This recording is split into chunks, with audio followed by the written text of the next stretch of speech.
Good evening दोस्तों। चलिए आज हम एनटीपीसी की अगली क्लास करते हैं, 18वीं क्लास। ठीक है, जल्दी से सब लोग लाइव आ जाइए। जो लोग आ चुके हैं चैनल को सब्सक्राइब, लाइक, शेयर ज़रूर कर लें, जो कैंडिडेट हों जिस लायक। ठीक है, जो लोग सब्सक्राइब कर चुके हैं वीडियो को लाइक कर दें, शेयर कर लें। जो चैनल के साथ नए जुड़े हैं चैनल को सब्सक्राइब कर लें। आज हम लोग 18वीं क्लास, एनटीपीसी की क्लास 18वीं है। बहुत ही इसमें कुछ अच्छे सवाल का कलेक्शन आज आपको मिलेगा। ठीक है, वीडियो के पूरे अंत तक बने रहें, पूरी क्लास को करें, रिवीजन के टाइप पे करिए आप। जैसे कि हमने आपको शुरू में ही बता दिया है, आप रिवीजन करिए, सिर्फ रिवीजन। ये क्लास आपको सिर्फ रिवीजन के लिए दिया जाता है, आपको कुछ नहीं, सारे सवाल का, पूरे मैथ का रिवीजन हो रहा है। बार बार हम आपको कहते हैं ये आप सिर्फ रिवीजन के तौर पे इसको लीजिएगा। ठीक है, यहाँ से कोई थ्योरम, कोई चीज़ नहीं बताई जाती है। हाँ, जो थ्योरम आपको बताई गई है, जो तरीका आपको क्वेश्चन को लगाने का बताया गया है, सिर्फ हम उसी का रिवाइज करते हैं।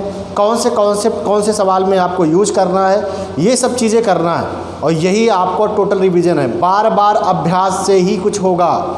कल की बातें जो सीखे थे क्या आज इम्प्लीमेंट करा लेते हैं, आज की जो बातें सीखे हैं क्या कल इम्प्लीमेंट करा लेते हैं। यही दिन प्रतिदिन कहते हैं ना, एक कदम मजबूती के साथ आगे बढ़ाना है, ताकि हर दिन आपका इम्प्रूवमेंट हो। मैथ धीरे धीरे क्या हो, आसान होता जाए, आपके लिए आसान बनता जाए। यही इस क्लास का मोटिव है, यही इस क्लास का मकसद है कि आपको क्लास में यानी मैथ का अभ्यास कराना।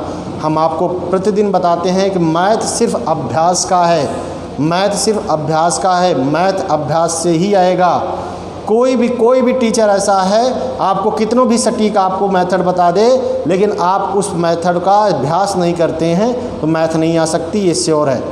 तो इसीलिए हम ये सेशन बताए हैं, क्योंकि आपको एक दिन में 2 क्लासेस मैथ की मिलती हैं। एक तो थ्योरम बेस से पढ़ाया जाता है, आपको कॉन्सेप्ट पढ़ाया जाता है, कौन से कॉन्सेप्ट क्या होगा। जैसा कि सेक्शन आज आपको प्रॉफिट लॉस स्टार्ट हुआ है, आज का सेक्शन रहा है, ये थ्योरम है, वहाँ से आप सीखिए, यहाँ आप उसका इम्प्लीमेंट करिए। देखिए आज कुछ सवाल आपको प्रॉफिट लॉस का एक आध मिलेगा भी। ठीक है, तो वो चीज़ें हैं, परसेंटेज का आपको मिल ही रहा है।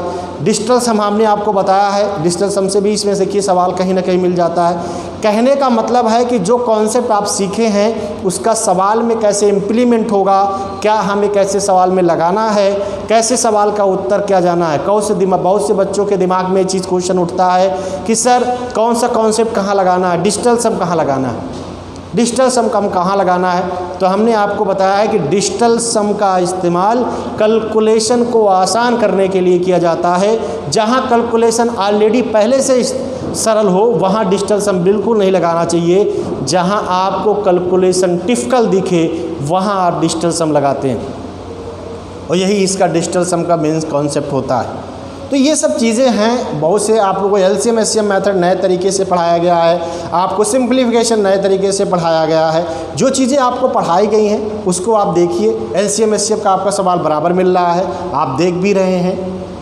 ठीक है, तो यही जो आपका अभ्यास है, ये आपको क्या करेगा, जब एक समय ऐसा आएगा जब आप पूरा थ्योरम आप पूरे मैथ का पढ़ लेंगे, उसके बाद आपको लगेगा कि अभ्यास। तब तक ये जो कहते हैं ना कि बहुत से लोगों को बहुत से बच्चों का ऐसा कॉन्सेप्ट रहता है कि क्या होता है सर, कहते हैं भूल जाते हैं, जो आज थ्योरम पढ़ी कल भूल जाते हैं। वो भूलने का सबको बीमारी होती है भाई, भूलने की बीमारी सबको होती है, भूलने की किसी को बीमारी ऐसा नहीं है। आप भूल जाते हो, मैं भी भूल जाता हूँ, लेकिन याद उसी को रहता है जो बार बार अभ्यास करता है, बार बार प्रैक्टिस करता है। यही तो हम बता रहे हैं। एलसीएम एचसीएफ का जो नियम बताया गया, परसेंटेज का जो नियम बताया गया, सिंप्लीफिकेशन सरलीकरण का जो नियम बताया गया है, उसका आप बराबर अभ्यास करते रहे हैं और आप कर भी रहे हैं। कभी नहीं भूलेगा, ये कभी नहीं भूलेगा। आगे अगर आप प्रॉफिट लॉस पढ़ लेंगे, फिर इसके बाद आप रेशियो पढ़ेंगे, फिर आप टाइम एंड वर्क पढ़ेंगे, टाइम एंड स्पीड पढ़ेंगे, सारे चैप्टर पढ़ेंगे, आप सिस्टमैटिक चैप्टर पढ़ेंगे, तो धीरे धीरे आपको क्या होगा। नहीं तो ऐसा हो जाता है अभ्यास छोड़ देंगे, प्रॉफिट लॉस पढ़ रहे हो, परसेंटेज गायब हो जाएगा, परसेंटेज पढ़ रहे हो, सिंप्लीफिकेशन गायब हो जाएगा, सिंप्लीफिकेशन पढ़ रहे हो, एलसीएम एचसीएफ गायब हो जाएगा। ये सब चीज़ें आपको मिलेगी। और ये फिर क्या हुआ, परसेंटेज पढ़े, एलसीएम एचसीएफ गायब हो गया, फिर एलसीएम पढ़ने चले गए, परसेंटेज गायब हो गया। ऐसे मैथ का कुछ नहीं हो पाएगा। ठीक है ना। इसलिए आप बराबर आप अभ्यास करिए, बराबर हम आपके साथ हैं, अभ्यास में क्वेश्चन लाते हैं। अब हम आप क्या करेंगे, एक सेशन बना लेते हैं 30 क्वेश्चन का पर डे अभ्यास करना। कल से ये चीज़ें करेगा, 30 क्वेश्चन आपको पर डे अभ्यास करना है, कराएंगे हम 30 क्वेश्चन सेक्शन से आपको उठाएंगे। और अभी तक था कभी 30 का रहता था, कभी 28 रहता था, कभी 25 रहता था। अब क्या करेंगे, हम फिक्स कर लेंगे 25 से 30 क्वेश्चन, जो भी फिक्स होगा 25 से 30 क्वेश्चन हम फिक्स कर लेंगे। उसी के अकॉर्डिंग आपको हम पढ़ाएंगे, पूरा अभ्यास कराएंगे। टाइम मैनेजमेंट देखकर, टाइम मैनेजमेंट देखकर, हम लोग टाइम मैनेजमेंट देखकर सवाल को अभ्यास करेंगे। ठीक है ना। इतनी बात आज आपको समझ में आई हो तो आज की हम क्लास को स्टार्ट करते हैं। ठीक है ना। 7:05 हो भी चुका है। चलिए जल्दी से सवाल पे आ जाइए। पहला सवाल देखिए, कह रहा है एक पुस्तक का विक्रय मूल्य उसके क्रय मूल्य का 19/15 है तो प्रतिशत में लाभ ज्ञात करना है। सवाल सेम आज था, आज ही सवाल है परसेंटेज का। देखो पहले ही सवाल मिल गया। तो ये सब चीज़ें हैं, इम्प्लीमेंट अगर आप कराते हैं, आपको अगर तरीका पता है तो आप यहाँ से कोई दिक्कत नहीं होगी। लेकिन अगर आपको यहाँ से वही चीज़ हमने आपको बताया ना, कॉन्सेप्ट से सीखना है, लेकिन अभ्यास करना बहुत ज़रूरी होता है। अब देखिए यहाँ पे क्या दिया है, ये इसका सीपी है, एसपी सॉरी,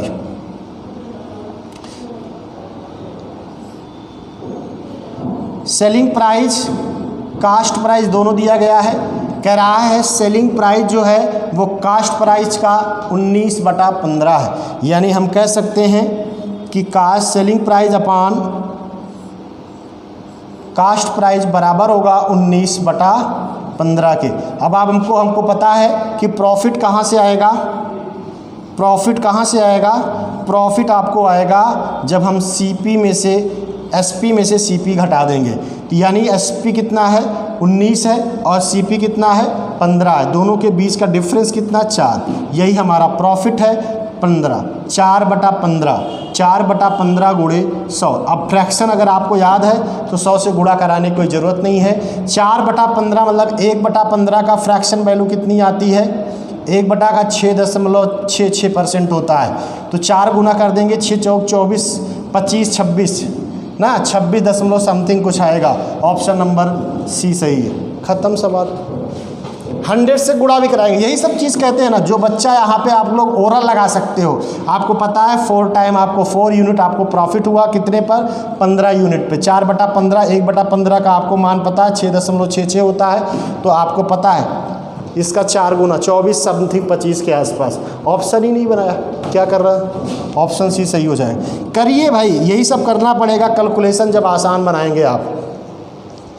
ठीक है ना। चलिए अगला बना दीजिए फट से। क्वेश्चन नंबर अगला जल्दी से बनाइए भाई।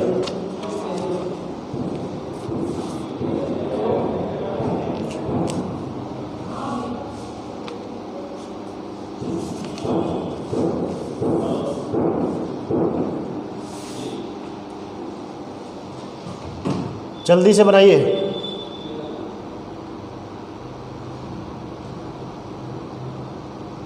कह रहा है उस कोण का माप ज्ञात करें जो अपने संपूरक कोण का 1/4 गुना है।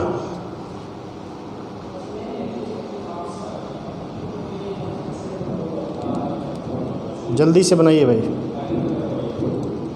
देखिए समपूरक कोण क्या होता है, दो कोणों का योग अगर 180 अंश हो, दो कोणों का योग अगर 180 अंश हो, ये अगर दोनों का योग अगर है, मान लीजिए फर्स्ट यूनिट है ये सेकंड यूनिट है, अगर इन दोनों का संपूरक कह रहा है तो इन दोनों का योग क्या होगा 180 अंश होगा। जिन कोणों का योग 180 अंश हो वही संपूरक कोण कहलाता है। और यहाँ पे कह रहा है उस कोण का मान बताना है जो अपने का संपूरक का 1/4 गुना है। अगर वो पहले वाला कोण 4 रहा होगा तो उसके संपूरक कोण कितना हो जाएगा 1। दोनों यूनिट का योग कितना आ जाएगा 5 यूनिट।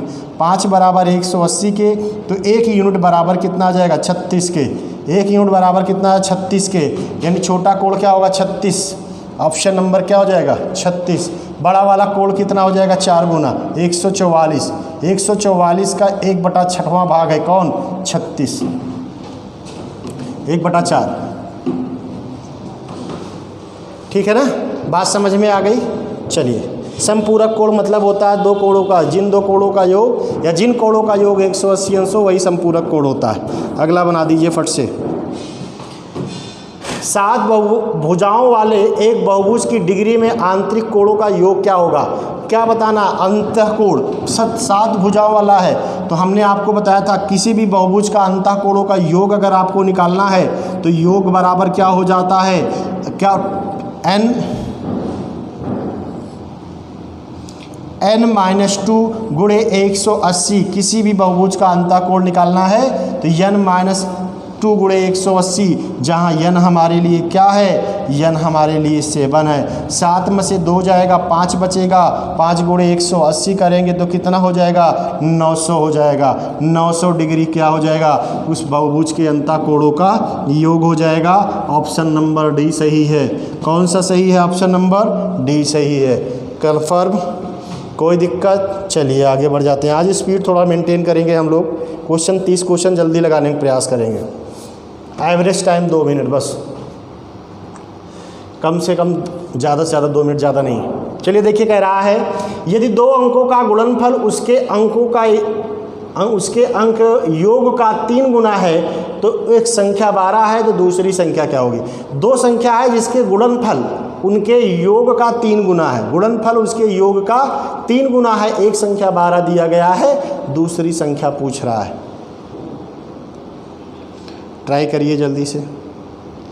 बेहतर तरीका होगा ऑप्शन चेक करना। बेहतर तरीका क्या होगा? ऑप्शन चेक करना। ऑप्शन चेक करना सबसे बेहतर होगा। इसका अगर 2 मान लेते हैं आप, 2 मान लेंगे तो दोनों का योग 14 हो जाएगा, गुणनफल 24 हो जाएगा। 3 गुना नहीं है, ऑप्शन ए गलत है। दोनों का अगर 3 मानते हैं ऑप्शन में 15, दोनों का योग कितना? ये 15 हो जाएगा। गुणनफल कितना हो जाएगा? 36, इसका 3 गुना नहीं है। 4 मान लेंगे तो 16 योग हो जाएगा, गुणनफल 48 हो जाएगा। 48 हो जाएगा कि नहीं? 12 गुणे 4, दोनों इसका ये क्या है? 3 गुना है। यही इसका ऑप्शन सही है। ऑप्शन नंबर कौन सा सही है? सी सही है। संख्या क्या होगी? 4 हो जाएगी। दूसरी संख्या क्या हो जाएगी? 4। ऑप्शन सबसे बेहतर तरीका है, सबसे बेहतर ऑप्शन तरीका है। ऐसे सवालों का एक ही मेथड से कभी सवाल नहीं लगाना चाहिए। जब भी आपको लगे इसको अगर आप बेसिक कॉन्सेप्ट से लगाएंगे तो आपके पास सिर्फ एक विकल्प है, एक्स मानना, और कुछ नहीं। ऑप्शन सबसे बेहतर तरीका आपका होता है। 8 अवलोकन का माध्य दिया गया है। यदि अवलोकन में से 7 अवलोकन 3 ये दिया गया है तो 8वां अवलोकन पूछ रहा है। अवलोकन मतलब यहाँ पे देखिए माध्य मतलब होता है एवरेज। सारे का एवरेज योग कितना होगा? आपको 8 संख्याओं का एवरेज दिया गया है, 10.5 है। उनमें से एक संख्या आपको 7 संख्याएं दी गई हैं, आपको 8वीं संख्या बतानी है। तो आपके पास एक मौका ये है कि 8 संख्याओं का एवरेज दिया गया है 10.5, योग निकाल लें 8 से गुणा करा के, तो हो जाएगा 5 40 और 10 8 80, 80 8 4 84, यानी इसका योग कितना होगा? 84 हो जाएगा। 84 8 संख्याओं का योग हो जाएगा। अब यहाँ से इसमें से कितना दिया है? एक का मान 3 दिया है, एक 3 है, एक 5 15 है, एक 7 है, एक 19 है, एक 12 है, एक 17 है, एक 8 है। सारे को जोड़कर 84 में से घटा दीजिए, जोड़ेंगे तो 3 15 3 18, 18 7 25, 25 और 19 44, 44 और 12, 44 12 56, 56 7 63 10 73, 73 8 73 8 81, 81 हो जाएगा ना। 81 7 का योग है और टोटल योग 84 है। 84 में से क्या करेंगे? 81 लेस कर देंगे, कितना आ जाएगा? 3। कौन सी संख्या आ जाएगी? 3। ऑप्शन नंबर कौन सा सही होगा? तो ऑप्शन नंबर सी सही होगा। ठीक है, एक मेथड ये है। दूसरा मेथड अगर आप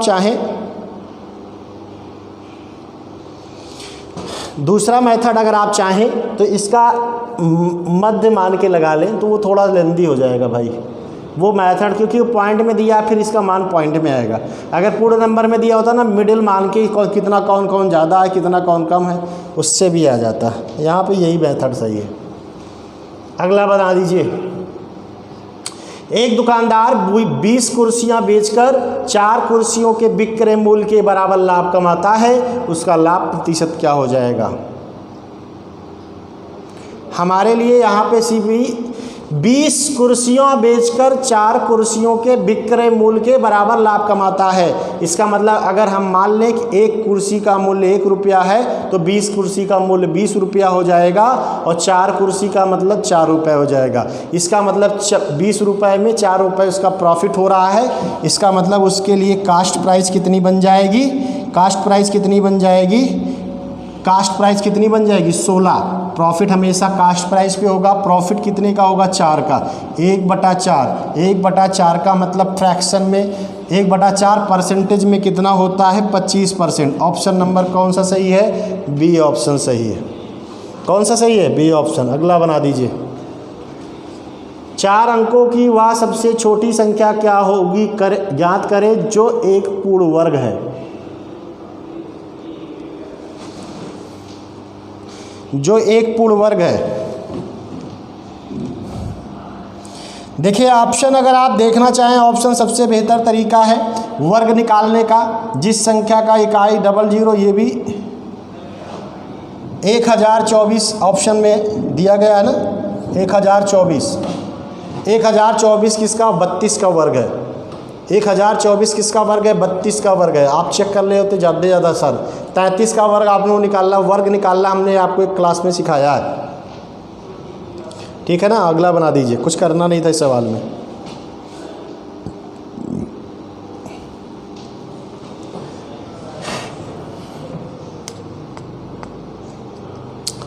एक आयत का परिमाप दिया गया है, यदि उसकी एक भुजा 4 सेंटीमीटर हो तो 4 सेंटीमीटर हो तो दूसरी भुजा की लंबाई क्या होगी?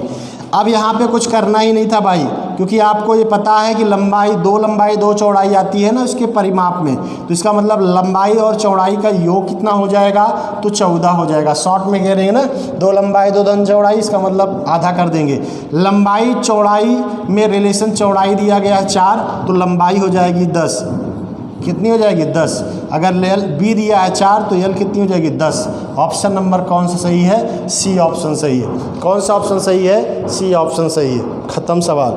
जल्दी जल्दी बनाइए भाई। अगला डाटा का सवाल आ गया।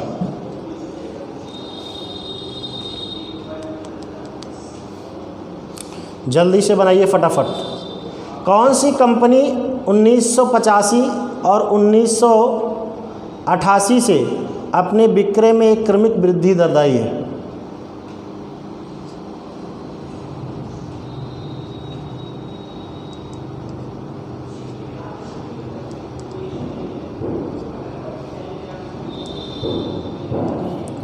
वृद्धि हुई है।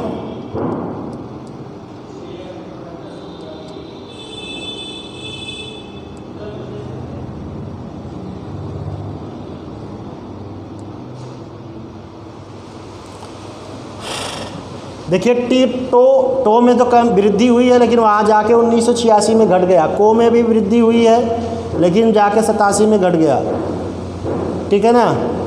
को में देखते हैं तो यहाँ तो इसकी तुलना में यहाँ कमी आई है, ठीक है। इसमें वृद्धि, इसमें वृद्धि, इसमें वृद्धि। यहाँ देखा जाए तो एक भी ऑप्शन सही नहीं है, डाटा गलत दिया है। एक भी ऑप्शन सही नहीं है भाई।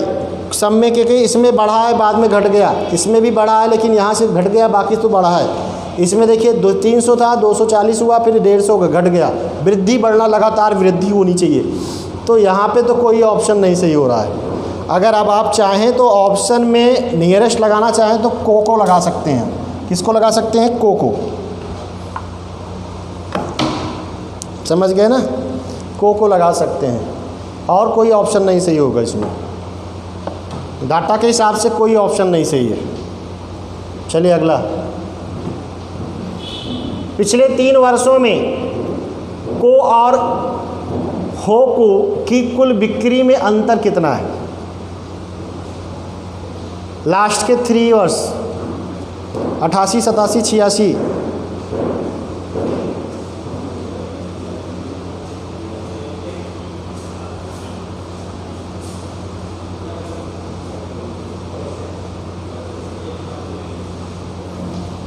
कुछ नहीं करना है यहाँ पे।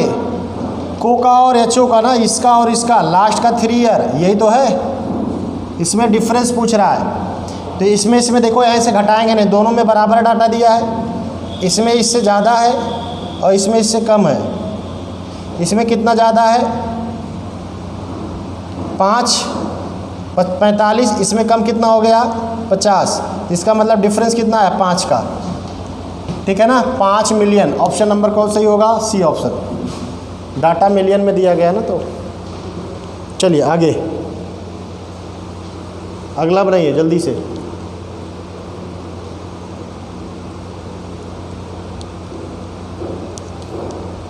क्वेश्चन नंबर 488 बताइए जल्दी से फटाफट। कह रहा है पहले 3 वर्षों में किस कंपनी की कुल बिक्री दूसरों से सबसे कम है। पहले 3 साल में, फर्स्ट ईयर यहाँ तक कह रहा है सब में सबसे कम डाटा किसका है, सबसे ज़्यादा कम बिक्री किस में दिख रहा है। देखिए ऑप्शन जोड़ना मत, पहला तो नहीं हो सकता है, तो नहीं हो सकता है, ठीक है, क्योंकि डाटा सब में ज़्यादा दिया है। को भी नहीं हो सकता है, इसमें एच ओ ही होगा।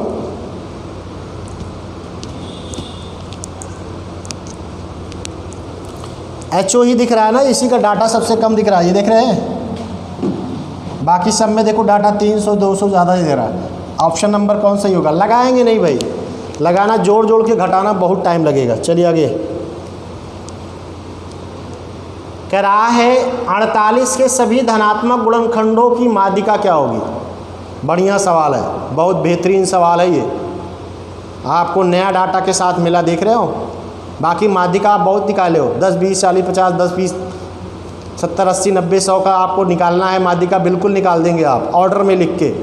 लेकिन यहाँ पे आपको संख्या ही नहीं पता है, उसके बावजूद भी इसकी माध्यिका निकालनी है। बड़ा आसान तरीके से अगर आप सवाल को, यहाँ सवाल की लैंग्वेज पकड़ना है, जो बच्चा लैंग्वेज इसकी पकड़ लेगा उसके लिए कोई दिक्कत नहीं, आसानी से सवाल बना देगा वो।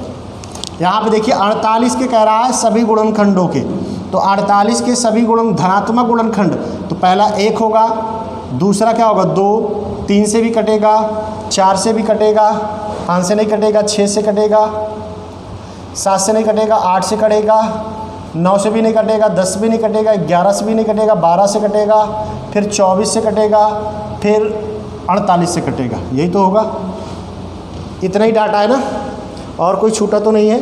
गुणनखंड मतलब जो जो संख्या 48 से विभाजित हो जाए। देखिए भाई कहीं गलत तो नहीं हुआ है।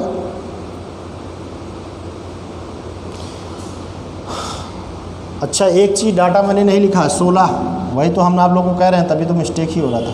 16 से भी कटेगा ना, 1 2 3 4 5 6 7 8 9 10 डाटा हैं। 10 में ऑर्डर में तो ऑलरेडी लिखा ही है आपने, तो 4 इधर से कट गए, 4 इधर से कट गए ना, बचा क्या, यही दोनों।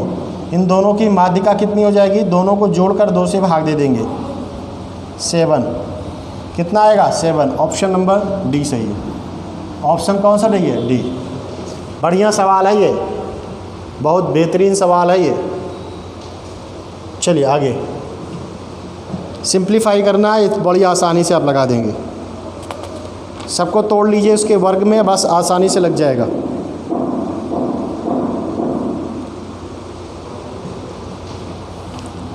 देखिए इसको आप लिख सकते हो, इसको आप लिख सकते हो 4√9 गुणे 2, लिख सकते हो कि नहीं लिख सकते हो, प्लस इसको लिख सकते हो 16 गुणे 2, लिख सकते हो कि नहीं लिख सकते हो, इसको लिख सकते हो 25 गुणे 2, लिख सकते हो कि नहीं लिख सकते हो। 9 का वर्गमूल 3 होगा, 3 चौक 12√2 हो जाएगा, प्लस 16 का वर्गमूल 4, 4 सत्ते 28, 4 सत्ते 28√2 हो जाएगा, माइनस 25 का वर्गमूल 5, 5 दूनी 10, 10√2 हो जाएगा।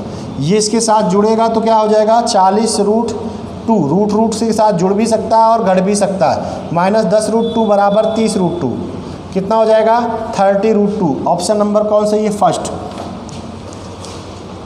ऐसे भी देख लेते तो सबका 2 आया रूट में, जो भी उत्तर सही होगा जिसका रूट 2 में आएगा, तो पहला दूसरा और चौथा वैसे भी कट गया था, दूसरा और चौथा वैसे भी कट गया था। कहाँ दिक्कत है भाई, यहाँ हमने कहा इसको आप 18 को 9 गुणे 2 लिख दिए, एक वर्ग में हमने फैक्टर कर लिया, 16 को आप 32 को 8 गुणे 4 भी लिख सकते हो, लेकिन फैक्टर कोई मतलब नहीं है। 16 गुणे अधिकतम फैक्टर, ऐसा गुणनखंड करना है जिसमें अधिकतम वर्ग संख्या हो, ठीक है ना। चलिए आगे। किराए कमरे की लंबाई, चौड़ाई और ऊंचाई दिया गया है। 363 मीटर, 528 मीटर और 693 मीटर है। सबसे लंबे टेप को निर्धारित करो जो कमरे के तीनों आयामों को स्पष्ट नाप दे।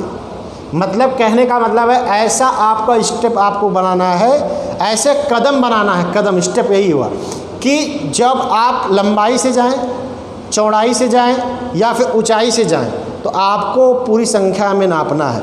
तो इसका मतलब आपको इसका क्या लेना है, क्या लेना है, HCF, यानी आपको क्या लेना है, मासा।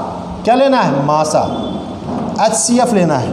और HCF लेना है तो कुछ करना नहीं भाई, हमने HCF लेना सबसे आसान बताया था कि जिसका डिफरेंस सबसे कम हो। तो इसमें डिफरेंस सबके कम दिख रहा है ना, 528 में 363 का, 528 में 363 घटाएंगे तो कितना आएगा, 165 आएगा शायद, क्या 28 और इधर हो जाएगा 37, 28, 37, 35, ठीक है 165 आएगा। 165 या तो इसका HCF 165 होगा या तो 165 का कोई मल्टी यानी क्या होगा, फैक्टर होगा। क्या होगा, फैक्टर होगा यानी गुणनखंड होगा। 165 तो ऑप्शन में दिया नहीं है, तो इसका फैक्टर कितना हो सकता है, 33 गुणे 5 हो सकता है कि नहीं हो सकता। 33 ऑप्शन में है, बिल्कुल है, ऑप्शन नंबर फर्स्ट सही है, ठीक है ना। चलिए आगे बढ़ जाते हैं। क्वेश्चन नंबर 92 बना दीजिए, 492। ये तो एकदम सरल सवाल है। 54 किलोमीटर प्रति घंटा की स्पीड से 1 मिनट में चली गई दूरी क्या होगी, ठीक है ना। दूरी बराबर क्या होता है, एकदम हलवा सवाल जिसे कहते नहीं। 54 किलोमीटर प्रति घंटा को 5/18 से घटा देंगे, मीटर पर सेकंड बन जाएगा। 1 मिनट में 60 सेकंड होता है, 18 तिहाई 54 होता है, 5 तिहाई 15 छक्का 90, 900 मीटर दूरी हो जाएगी या 0.9 किलोमीटर हो जाएगा। ऑप्शन में क्या बनाया है, 9 किलोमीटर बनाया है, 900 मीटर, ये 900 मीटर होगा भाई, किलोमीटर नहीं होगा। ऑप्शन सी सही होगा, ठीक है 900 मीटर होगा, किलोमीटर नहीं बनेगा, मीटर होगा, ठीक है ना। ये गलत है, 900 मीटर होगा, ठीक है ना। 900 मीटर होगा या 0.9 किलोमीटर होगा, तो 0.9 किलो बनाया नहीं है, 900 बनाया है, मीटर में होगा। ऑप्शन नंबर कौन सा सही है, सी सही है। चलिए आगे बढ़ जाते हैं, फटाक से बना दीजिए, बहुत सरल सवाल है। साइन बराबर 5/13 हो तो कॉस बराबर क्या होगा। त्रिभुज के रूप में हमने आपको बताया है, साइन मतलब होता है क्या, लंब बटा कर्ण होता है। 13 कर्ण है, लंब 5 है, तो इसका आधार 12 हो जाएगा। और कॉस थीटा बराबर क्या होता है, आधार बटा कर्ण होता है। आधार बटा कर्ण मतलब 12/13। ऑप्शन नंबर बी सही है। ऑप्शन नंबर क्या सही होगा, बी सही होगा। अरे पाइथागोरस लग जाएगा, 13 का स्क्वायर माइनस 5 का स्क्वायर बराबर होगा किसके, 12 के स्क्वायर के, ठीक है ना। चलिए आगे बढ़ जाते हैं, बहुत सरल सवाल है, जल्दी जल्दी बना दीजिए आप। 68.04 किलो क्विंटल चावल कह रहा है 3780 लोगों में वितरित करना है, प्रत्येक व्यक्ति को मिलने वाला चावल क्या होगा। कुछ करना नहीं, भाग देना है, भाग देना है। डिजिटल सम शायद नहीं बना पाओगे ना, क्योंकि सबका योग एक ही दे रहा है तो नहीं बना पाओगे। डिजिटल सम से नहीं लग पाएगा क्योंकि 8 1 9 8 1 9 सब में दे रहा है ना, तो यहाँ से नहीं बन पाएगा। टोटल कितना हो जाएगा, 68.04 किलो कुंतल है ना, किलोग्राम बनाएंगे, 100 से गुणा करा के 37.8, ठीक है। ये पॉइंट से 2 कट जाएगा दोनों, ठीक है ना। अब यहाँ से देखिए 6804/37.8, ठीक है ना। ये 2 टाइम्स जाएगा नहीं। अब ऑप्शन देखेंगे, 2 टाइम्स जाएगा नहीं, जो भी वैल्यू आएगी वो किलोग्राम में आएगी, इतना तो समझ ही गए। 2 टाइम्स जाएगा नहीं, 1 टाइम से ज़्यादा है, तो इसका मतलब 2 किलो से और 1 किलो से ज़्यादा, 2 किलो से कम, 1 किलो से ज़्यादा, 2 किलो की से कम, ये तो गलत हो गया।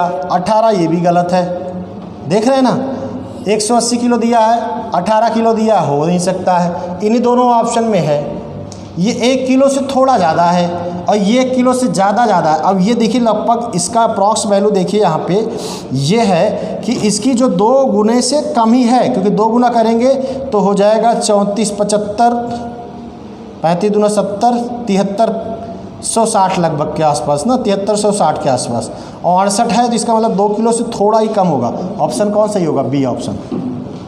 काटेंगे नहीं भाई, काटेंगे नहीं, बुरा भाग करना बिल्कुल अलाउ नहीं है, ठीक है। अप्रॉक्स वैल्यू मानकर फट से सर्टिफाइड कर लीजिए उत्तर। चलिए अगला बना दीजिए। 210 मीटर लंबी एक रेलगाड़ी 108 किलोमीटर प्रति घंटा की चाल से चलती है। 150 मीटर लंबे प्लेटफार्म को पार करने में इस रेलगाड़ी को द्वारा लिया गया समय क्या होगा?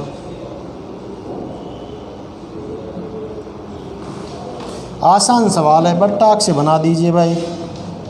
210 मीटर लंबी रेलगाड़ी है, 108 किलोमीटर प्रति घंटा की स्पीड से चलती है। 150 मीटर लंबे प्लेटफार्म को पार करने में कितना समय लगाएगी?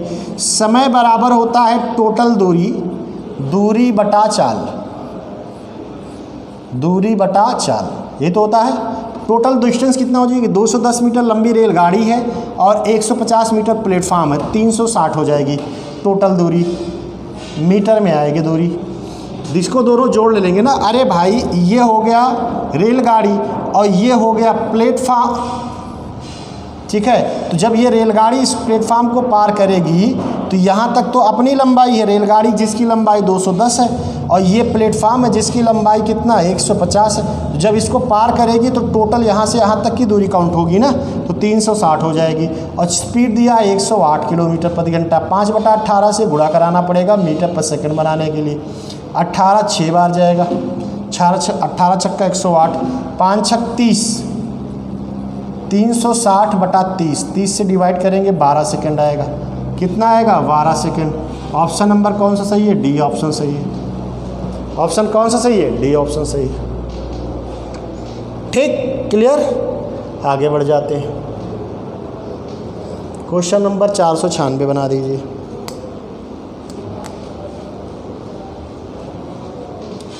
एक समबाहुभुज समद्विबाहु त्रिभुज में जो सर्वांगसम कोणों को विपरीत भुजाओं से को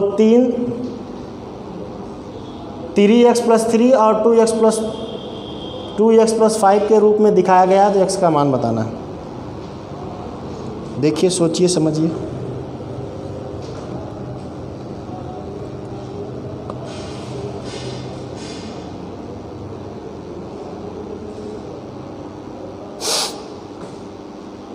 समद्विबाहु त्रिभुज है जो सर्वांगसम कोणों को विपरीत भुजाओं से का मान दिया गया, तो इसमें इसका मतलब ये दोनों भुजा आपस में बराबर है ना, समद्विबाहु है। तो 3x+5 3 = 2x+5 करेंगे तो x = बराबर कितना आ जाएगा? 2। यही इसका उत्तर हो गया। ऑप्शन नंबर डी सही, कुछ करना नहीं। सर्वांगसम मतलब होता है उसकी संगत भुजा उसके संगत कोण के बराबर होता है, ठीक। इसका मतलब उसकी जो संगत भुजा होगी ये दोनों आपस में क्या होंगी? बराबर होंगी। तो x की कौन सी वैल्यू रखी जाए?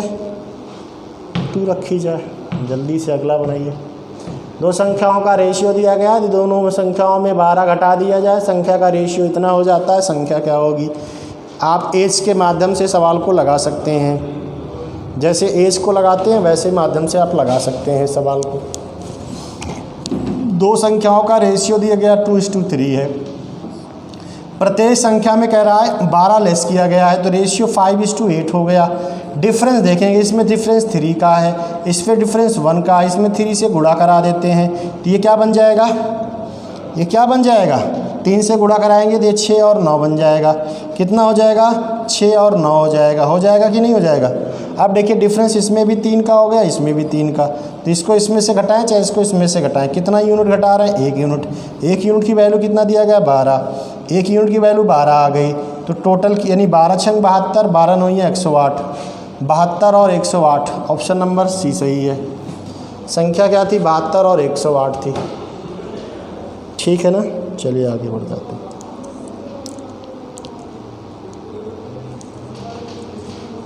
फटाफट बना दीजिए भाई। 72 मीटर लंबे और 90 मीटर चौड़े फर्श पे टाइल बिछाए गए हैं। अधिकतम टाइल के आकार क्या होंगे यदि सिर्फ वर्गाकार टाइलों ही प्रयोग में जाने जाते हैं? कुछ नहीं करना है, इसका HCF लेना है भाई। बात ये कमरा है ना, इसमें आप वर्गाकार टाइल लगाएंगे भाई। इसकी लेंथ है 90 मीटर और ठीक है ना, आप वर्गाकार टाइल बिछाएंगे इसमें, ऐसे टुकड़ा नहीं कटना चाहिए। तो इसका मतलब इसका क्या होगा, इसका जो भी होगा इसका HCF होगा, यानी इसका मासा, दोनों का मासा कितना हो जाएगा 18, 18 चौक 72, 18 पंचे 90। ऑप्शन नंबर कौन सही है? सी सही है। कौन सा सही है? सी। ठीक है ना। ऐसे कम से कम टाइलों की संख्या, कभी कभी पूछता है टोटल कितने टाइल्स लगेंगे, तो आप क्या करेंगे, एक टाइल्स का क्षेत्रफल निकाल के और टोटल क्षेत्रफल भाग दे देते हैं, तब भी आ जाता है। अगर टोटल कुल टाइलों की संख्या पूछा गया होता है, यहीं से समझ लीजिएगा, तो यहाँ पे 72 गुणे 90 को 18 गुणे 18 से भाग दे देते हैं, तो टाइलों की टोटल संख्या आ जाती है। ठीक है ना, कन्फ्यूज मत होइएगा। 20, ये 20 टोटल कुल टाइलों की संख्या है, कुल टाइल की संख्या है। अगर टाइल की संख्या पूछा होता तो 20 हो जाता, फिलहाल हमसे पूछा नहीं है। एक टाइल्स की लेंथ पूछ रहा है, लंबाई पूछो चाहे चौड़ाई पूछे, क्योंकि वर्गाकार है तो उसकी लंबाई उसकी चौड़ाई की क्या होगी, बराबर होगी। अगला बना दीजिए। फास्ट ज़्यादा हो रहा है क्या? कोई दिक्कत नहीं, करना पड़ेगा, आज हम स्लो होंगे भी नहीं, चलते रहिए जल्दी जल्दी, बहुत आसानी से आपको सवाल बनाना है बस। एक पिता अपने संपत्ति की कह रहा अपनी पत्नी के 1/3 भाग रखने को पश्चात अपने 3 पुत्रों में 2, 3, 5 के अनुपात में बांट देता है। यदि पहले पुत्र को 48,000 रुपये प्राप्त हुए हों तो कुल संपत्ति कितनी थी? 1/3 अपने पत्नी को दे देता है, पश्चात जो बचा हुआ था वो अपने 3 पुत्रों में बांटा है। तो इसका मतलब साफ हो गया है कि बटा कितना है, बटा 4800 पहला पुत्र पाया है और रेशियो में 2 पाया है। 2 रेशियो बराबर 48,000 के एक रेशियो की वैल्यू 24,000 आ जाएगी। एक रेशियो की वैल्यू 24 है। टोटल कितना है, टोटल कितना रेशियो बटा है 10 रेशियो, तो 10 रेशियो की वैल्यू कितनी हो जाएगी 2,40,000। 2,40,000 क्या है, 3 पुत्रों में बांटा गया था और 2,40,000 1/3 रखने के बाद दिया गया था। इसका मतलब 2/3 की वैल्यू है। 3 यूनिट रहा होगा, 1 यूनिट अपने पत्नी को दे दिया, बाकी जो अच्छा 2 यूनिट अपने पुत्रों में बांटा है और 2 यूनिट की वैल्यू 2,40,000 है, तो 3 यूनिट की वैल्यू कितनी हो जाएगी 12×3 = 36, यानी 3,60,000। 3,60,000। समझ में बात आई? ऑप्शन नंबर सी सही है। ऑप्शन कौन सा सही है? सी सही है। ठीक है ना, कोई दिक्कत किसी को? ठीक है ना। अरे भाई 3/2 भी निकाल सकते हो आप। ठीक है, 3 यूनिट में से आपको 1 यूनिट अपने पत्नी को दे दिया, 2 यूनिट बचा है और 2 ही यूनिट बचा हुआ, जो बच्चा है वो अपने पुत्रों में बांटा है। अगला जल्दी से बना दीजिए।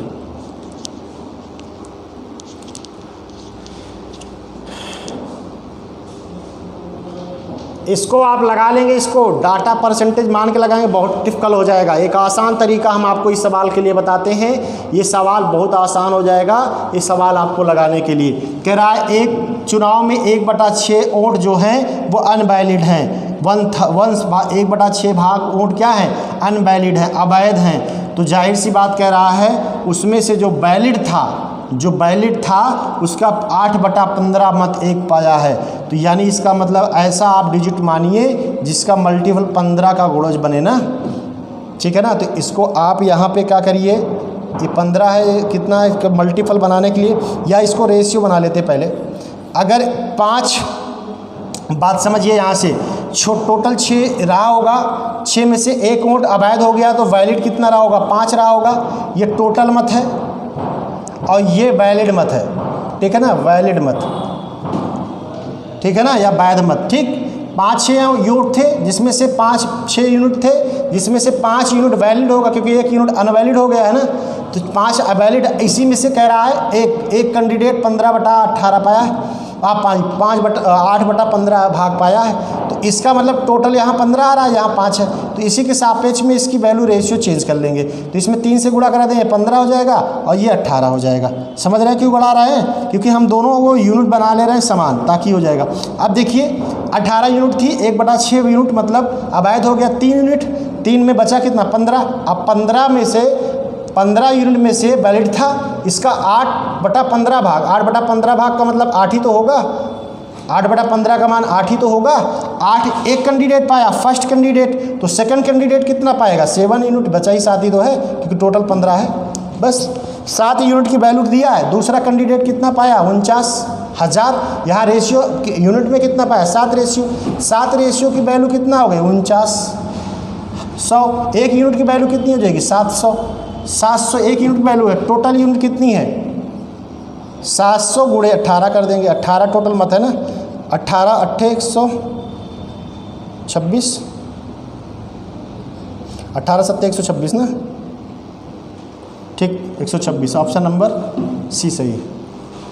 18 7 126, डबल जीरो लगा देंगे, ठीक 12,600 टोटल मत होंगे, बात खत्म। इससे लगाना सबसे आसान है, रेशियो मेथड सबसे बेहतर मेथड है।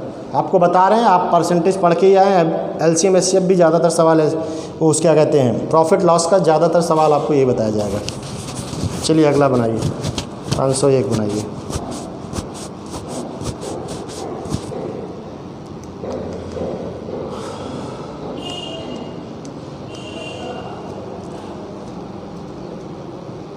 चलिए देखिए, कुछ करना नहीं, इसमें लेस करना है, घटाना जोड़ना है, यहीं से घटा लेंगे। 4 देखिए 4 + 2xy - 3x² को घटाना है कि जोड़ना है ना, जोड़ना है। माइनस में इसको पहले जोड़ लेते हैं, प्लस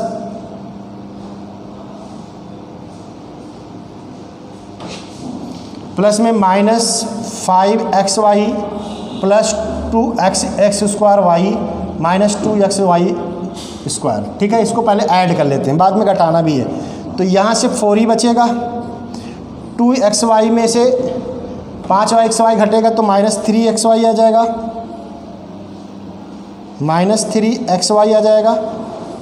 3x² में से 1x² घटेगा तो -2x² आ जाएगा, ठीक है ना। और यहाँ तो ये चीज़ है नहीं घटने के लिए, तो 2x², ये हो गया, ठीक। ये बचा जोड़ने पे आया वैल्यू। अब इसको इसमें से घटाना है, किसको क्या घटाना है 6x² y - 9x² घटाना है, तो माइनस में सिंबल उसमें गुणा होगा ना, तो हम यहीं डायरेक्ट सिंबल माइनस का लगा दे रहे हैं, ठीक है ना। माइनस से क्योंकि घटाएंगे तो माइनस से गुणा हो जाएगा, तो ये -6x² हो जाएगा। यहाँ पे देखिए माइनस है तो प्लस हो जाएगा, 9xy² माइनस हो जाएगा 3, जो माइनस में वो प्लस में हो जाएगा, जो प्लस में वो माइनस में हो जाएगा, और ये +5 हो जाएगा। ये आपको जोड़ना है। इसका सिंबल जो ब्रैकेट है हटा सकते हैं आप, ठीक है ना, ये ठीक। अब यहाँ पे देखिए ये चीज़ हो गया। अब यहाँ पे देखिए 4 है, वो 5 है, तो 9 हो जाएगा, ठीक है ना। 9 किस में ऑप्शन देखते रहो, तो ये 2 ऑप्शन तो कट गए पहले से, बी और डी, ठीक है। अब ये 3x² xy माइनस में है, और यहाँ 3xy, तो ये तो कट गया, माइनस प्लस हो जाएगा, सॉरी, तो 6xy हो जाएगा, प्लस में नहीं है, 6xy।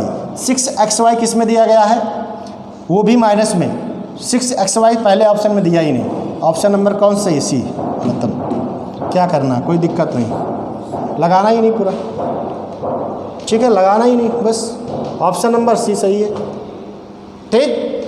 इतने ऑप्शन में रच कराते रहेंगे, इसमें दिया ही नहीं था, इसमें दिया था दोनों में, तो यहाँ प्लस में 6xy दिया था, जबकि उत्तर हमारा माइनस में आ रहा है, इसमें माइनस में दिया, खत्म हो गया सवाल। क्यों जोड़ेंगे, जोड़ लेंगे तो पूरा जोड़ भी लेंगे, जोड़ के दिखा भी दे रहे हैं आप लोगों को। अब इसके बाद यहाँ पे देखिए, क्योंकि ऐसा सवाल कभी मिलता है, 2x² माइनस में है, यहाँ भी माइनस में है, तो -8x² y हो जाएगा। यहाँ प्लस में है, ये माइनस में घटेगा, माइनस में वो प्लस में आएगा, वो भी कितना 7 घट जाएगा x², ये हो जाएगा इसका आंसर। मैच करा लीजिए, यही सही है। आगे पीछे लिखने में कोई दिक्कत नहीं, आगे पीछे कोई भी वर्ड लिखा जा सकता है, बस सत्य अपने सिंबल के साथ हो जाएगा। ये माइनस में 8xy है, प्लस में 7xy स्क्वायर है, माइनस में 6xy है और प्लस 9 है। ठीक, तो कोई ज़रूरत नहीं है आपको, जैसे भी करना चाहें। अगला बता दीजिए। एक आदमी 5 किलोमीटर प्रति घंटा की चाल से चलता है और एक पुल को 18 मिनट में पार कर लेता है। पुल की लंबाई, दूरी बताना है। दूरी बराबर आपको पता है चाल गुणे समय होता है। चाल है 5 किलोमीटर प्रति घंटा, समय है 18 मिनट, मिनट के साथ घंटे बना लेंगे 60 से भाग देकर। अगर दूरी किलोमीटर, चाल किलोमीटर प्रति घंटा है, समय घंटे में होना चाहिए, मिनट में दिया 18 मिनट को घंटे बना लिया 60 से भाग देकर। 6 3 18, 6 दाम 60, 15/10 किलोमीटर दूरी आएगी, यानी 1.5 किलोमीटर। अगर किलोमीटर में दिया है तो ठीक है, वरना 1000 से गुणा करा लेंगे तो 1500 मीटर हो जाएगा। चाहे 1.5 किलोमीटर हो चाहे 1500 मीटर हो। तो ऑप्शन मीटर में ही बनाया तो इसलिए ऑप्शन मीटर में ही लगाया, तो कोई दिक्कत नहीं। 1.5 किलोमीटर होगा या फिर 1500 मीटर होगा, क्योंकि 1 किलोमीटर में 1000 मीटर होता है। अगला बना दीजिए फट से। एक पोशाक पर 15% की हानि हो, 225 रुपये है। क्रय मूल्य क्या होगा? कुछ करना नहीं है, यानी इसका मतलब 15% की वैल्यू कितना दिया गया है? 15% की वैल्यू दिया गया है 225 रुपये। 1% की वैल्यू निकाल लो, तो 225 को 15 से भाग दे देंगे, तो 15 1 के 15, 7 15 25 75। 1% की वैल्यू 15 आ गई, तो 100% की वैल्यू 2 2 0 चिपका दो आसान भाषा में। ऑप्शन नंबर कितना हो जाएगा? बी सही है। 100% निकालना है तो कुछ करना, 2 2 0 दोनों तरफ चिपका देंगे, यही तो करेंगे। क्या करना है भाई? 1% की वैल्यू पता हो तो जय परसेंट मन का तय परसेंट बता सकते हो। 100% की हो तो चाहे 100 बता देंगे, जिसका कहेगा उसका भी बता देंगे। चलिए अगला बनाइए। डिग्री सेल्सियस सप्ताह का औसत तापमान बताना है। तापमान दिया गया एक सप्ताह का और इसका आपको औसत तापमान बताना है। औसत मतलब योग बटा पदों की संख्या। जल्दी से जोड़िए, भाग दीजिए। किससे? 7 दिन है ना, 7 से भाग दे दीजिए।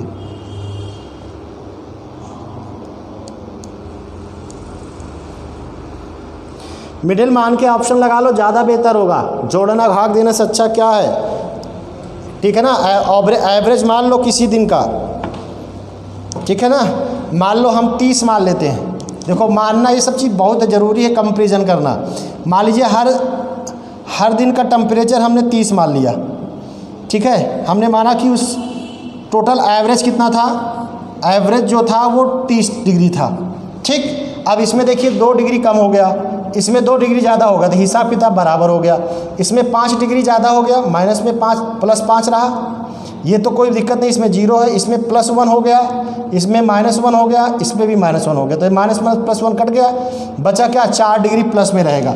4 डिग्री को पर एवरेज बना लो 7 से भाग देकर, तो 30 दशमलव समथिंग के आसपास आएगा, या 30 सही 4/7 भी कह सकते हैं, ठीक है। 7 छंग 42, 7 5 35, मतलब 30.5 के आसपास। ऑप्शन नंबर बी से। क्या जरूरत है जोड़ने की?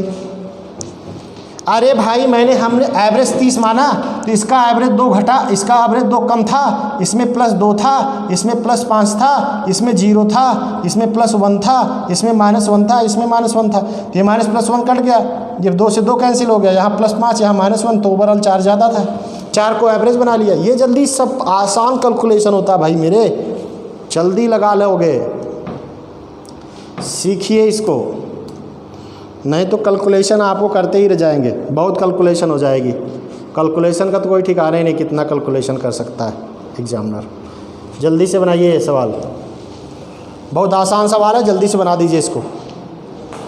फार्मूला लिखा गया और कुछ नहीं है, फार्मूला लिखा, बाकी कुछ नहीं है।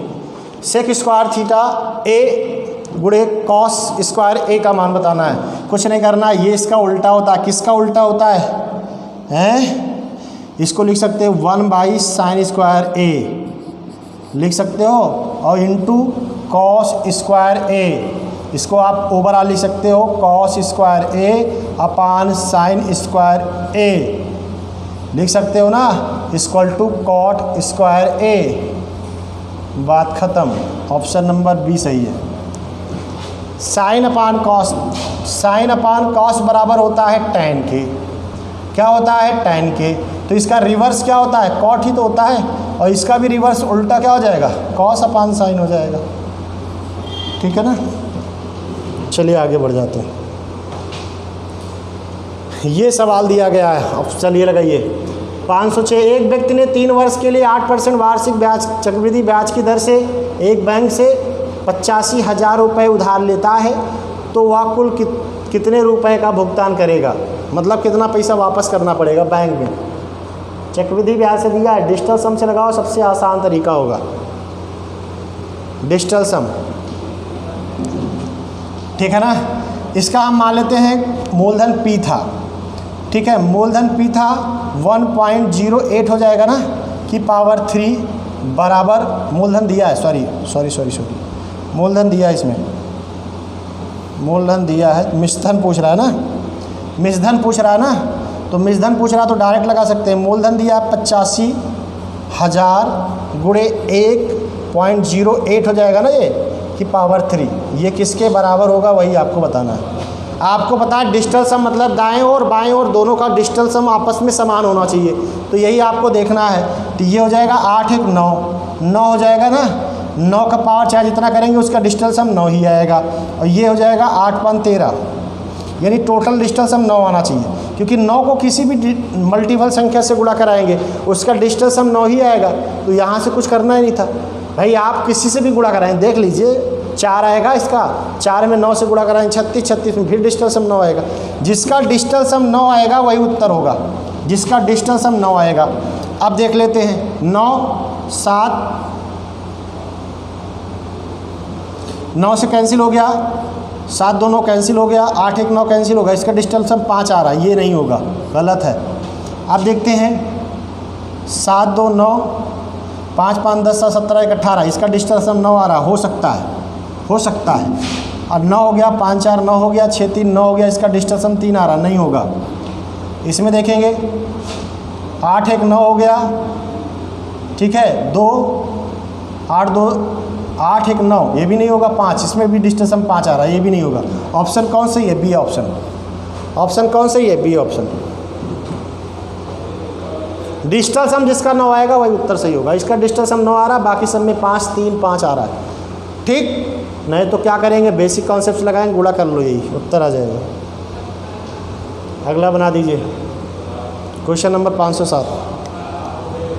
30 आदमी प्रतिदिन 7 घंटे काम करके एक काम को 15 दिनों में समाप्त कर सकते हैं, तो 25 आदमी उसी काम को 12 दिनों में समाप्त करने के लिए प्रतिदिन कितने घंटे काम करने पड़ेंगे? कुछ करना नहीं है इसमें, काम तो दिया ही। तो 30 आदमी 7 घंटे में करके 15 दिन में टोटल काम यही तो करते हैं, और इसी काम को 25 आदमी 12 दिन में कितने घंटे टाइम करना अगर नहीं पता है, बस 5 तिहाई 15 5 25 3 1 3 3 चौक 12 5 1 5 5 6 30 2 तिहाई 6 2 दूनी 4 7 3 21/2, मतलब T2 मतलब टाइम हो जाएगा 10.5 घंटे प्रतिदिन, 10 घंटे 30 मिनट। ऑप्शन नंबर बी सही है। ऑप्शन कौन सा सही है? बी सही है। अरे भाई 30 आदमी 7 घंटे प्रतिदिन कार्य करके 15 दिन में करते थे, वही काम 25 आदमी 12 दिन में कितने घंटे काम करेंगे? तो 10.5 घंटे के हिसाब से 10.5 घंटे प्रतिदिन करेंगे, तब जाके वो काम कंप्लीट हो पाएगा। अगला बना दीजिए।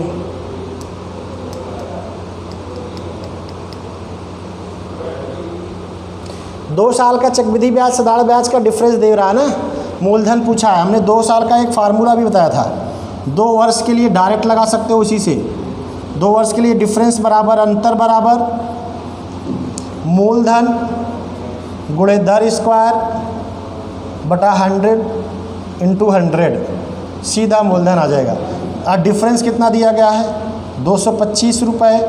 मूलधन नहीं पता है, दर कितनी है? 5% का, 5 का स्क्वायर 50 25 लिख सकते हो, या 5 × 5 भी लिख सकते हो, 25 लिखो, चाहे एक ही बात है, 25 ही लिख दे रहे हैं, बटा 100 × 100, ठीक है ना। 25 9 ये 225, 9 के साथ 4 0, 9 के साथ 4 जीरो, ऑप्शन नंबर डी सही है। ठीक है ना, 9 के साथ 4 जीरो, ऑप्शन नंबर डी सही है। क्लियर हुआ? चलिए, हो सकता है आज का लास्ट सवाल हो, नहीं एक सवाल भी और है। चलिए जल्दी से बनाइए। 4 आदमी 96 मीटर लंबी दीवार को 2 दिनों में पेंट कर सकते हैं, तो 6 आदमी द्वारा 72 मीटर लंबी दीवार को पेंट करने में कितना समय लगेगा? सेम सवाल इसके पहले भी बताया था, इसमें काम दिया है। तो 4 आदमी 2 दिन में क्या काम करते हैं? दीवार पेंट करते हैं, वो भी कितनी मीटर? 96 मीटर। ठीक, वही काम 6 आदमी, काम तो बदल गया, कितने दिन में करेंगे नहीं पता आदमी, और अब कितना पेंट करना दीवार को? 72 मीटर। T1 गुणे D1 गुणे W1 अपान वही से वही फार्मूला लगता भी है। और टोटल काम कितने दिन में कितना काम हो रहा है ये भी कर सकते हैं आप, तो कटेगा ज़रूर। 12 8 96, 12 6 72, 6 से 6 कैंसिल हो गया, 8 से 8 कैंसिल हो गया। 1 डे, D2 बराबर 1 दिन आएगा, 1 दिन आएगा। ऑप्शन पहला ऑप्शन सही है। 12 8 96, 12 6 72, 6 से 6 कट गया, 8 से 8 कट गया, 1 दिन आएगा। ठीक है, चलिए अगला बढ़ा देते हैं। नहीं ख़त्म हो गया। चलिए लास्ट सवाल था आज के। ठीक है, सवाल ख़त्म हो चुका है। चलिए, उम्मीद है आज की क्लास आपको स्पीड बहुत तेज़ थी, लेकिन ये आपको करना पड़ेगा भाई, इसी स्पीड से हम सलूशन करेंगे। अब जो बच्चों को प्रॉब्लम हो रही है वो दोबारा वीडियो को एक बार फिर से देख लें, कोई दिक्कत नहीं है। अभ्यास टाइम टू टाइम करना पड़ेगा, ठीक है ना। अभ्यास स्पीड से करना पड़ेगा, स्पीड बिना कुछ नहीं हो पाएगा। मैथ की इस एक ही विकल्प है, आपकी स्पीड अच्छी होनी चाहिए। ठीक है, चलिए फिर कल मिलते हैं इसी टाइम। सभी को गुड नाइट, टेक केयर, जय हिंद।